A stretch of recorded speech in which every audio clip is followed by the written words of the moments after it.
Hello students, my name is Aditi Yadav और आज हम करेंगे हिंसबर्ग रीएजेंट टेस्ट।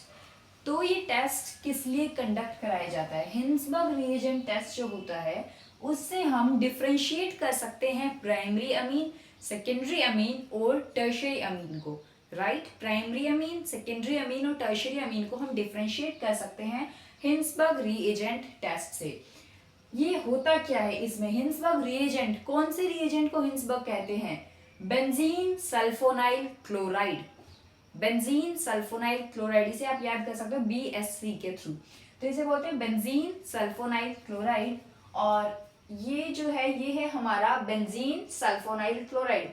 ये benzene ring, sulfonyl chloride, SO2Cl group. Right, तो ये हो गया हमारा बेंजीन सल्फोनाइल क्लोराइड। अब देखो ये कैसे डिफ्रेंशिएट करता है प्राइमरी अमीन, सेकेंडरी अमीन और टर्शियरी अमीन को। हमने लिया यहाँ पे RNH2 यानी कि है primary amine plus benzene sulfonyl chloride, हमारा हिंसबर्ग रिएजेंट।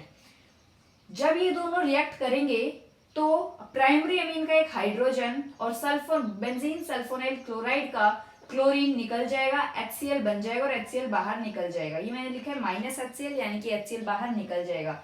तो ये आपस में कंबाइन कर जाएंगे तो क्या बन जाएगा हमारे पास? ये बन जाएगा हमारे पास RNH, यहाँ से एक हाइड्रोजन निकला और यहाँ से क्लोरीन निकला। अब ये दोनों आपस में कंबाइन कर गए।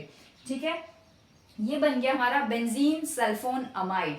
अब इस बेंजीन सल्फोन अमाइड को हम किसी भी एल्कली जैसे कि NaOH या फिर KOH एल्कली सॉल्यूशन के अंदर डिसॉल्व करेंगे। अगर ये डिसॉल्व हो गया बेंजीन सल्फोनामाइड हमारा किसी एल्कली सॉल्यूशन में तो ये प्राइमरी अमीन होगा। ठीक है, ये प्राइमरी अमीन डिसॉल्व हो जाएगा एल्कली सॉल्यूशन में। सिमिलरली हम सेकेंडरी अमीन लिया, सेम रिएक्शन यहाँ पे होगी। बेंजीन सल्फोनाइल क्लोराइड लिया यानी हिंसबर्ग रिएजेंट लिया, यहाँ से भी HCl एलिमिनेट होगा। देन हमारे पास ये बनेगा। देन ये जो बेंजीन सल्फोन अमाइड जो हमारे पास बना है इसे हम डिसॉल्व करेंगे एल्कली में, लेकिन सेकेंडरी अमीन कभी भी एल्कली में डिसॉल्व नहीं होगा, वो कभी भी सॉल्यूबल नहीं होगा एल्कली में, वो हमेशा इनसॉल्यूबल होगा एल्कली में। ठीक है, प्राइमरी अमीन को जब बेंजीन सल्फोनामाइड बना तो वो एल्कली सॉल्यूशन में डिसॉल्व हो रहा था, सॉल्यूबल था वो एल्कली सॉल्यूशन में। लेकिन सेकेंडरी अमीन एल्कली सॉल्यूशन में सॉल्यूबल नहीं है। और टर्शियरी अमीन लिया, इसके पास कोई हाइड्रोजन नहीं है जो बेंजीन सल्फोनाइल क्लोराइड यानी हिंसबर्ग रिएजेंट के क्लोरीन के साथ रिएक्ट करे जो HCl निकाले। तो यहाँ से HCl का एलिमिनेशन नहीं होगा, तो यहाँ से कोई रिएक्शन नहीं होगी। टर्शियरी अमीन कोई रिएक्शन नहीं देता है। प्राइमरी अमीन एल्कली के अंदर, एल्कली सॉल्यूशन के अंदर सॉल्यूबल है। सेकेंडरी अमीन एल्कली सॉल्यूशन के अंदर सॉल्यूबल नहीं है। अब हम बोल रहे हैं ये सॉल्यूबल है प्राइमरी, और सेकेंडरी अमीन सॉल्यूबल नहीं है। किस बेस पे बोल रहे हैं? देखो इसमें ध्यान से देखो, बेंजीन सल्फोन अमाइड के अंदर नाइट्रोजन के पास यहाँ हमारा एक हाइड्रोजन है। ये हाइड्रोजन हाईली एसिडिक है, स्ट्रॉन्गली एसिडिक है। ये हमारा हाइड्रोजन क्यों है एसिडिक?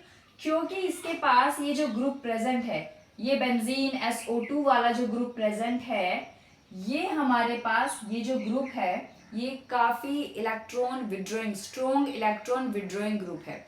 ये इलेक्ट्रॉन को विड्रॉ करेगा या हमारे पास हाइड्रोजन हाईली एसिडिक हो जाएगा। ये हाईली एसिडिक है, इसी वजह से ये NaOH KOH यानी बेस के अंदर, एल्कली के अंदर डिसॉल्व कर रहा है। सेकेंडरी अमीन के अंदर कोई भी एसिडिक हाइड्रोजन प्रेजेंट नहीं है। यहाँ पे देखो ना R2N है, यहाँ हाइड्रोजन दिख रहा है नाइट्रोजन के ऊपर, नहीं है, यहाँ कोई हाइड्रोजन प्रेजेंट नहीं है, यानी कि कोई स्ट्रॉन्ग एसिडिक ग्रुप प्रेजेंट नहीं है। तो इसी वजह से ये एल्कली के साथ रिएक्ट नहीं कर पाएगा, ये सॉल्यूबल नहीं हो पाएगा एल्कली के अंदर। आई होप ये आप सबको क्लियर हो गया होगा।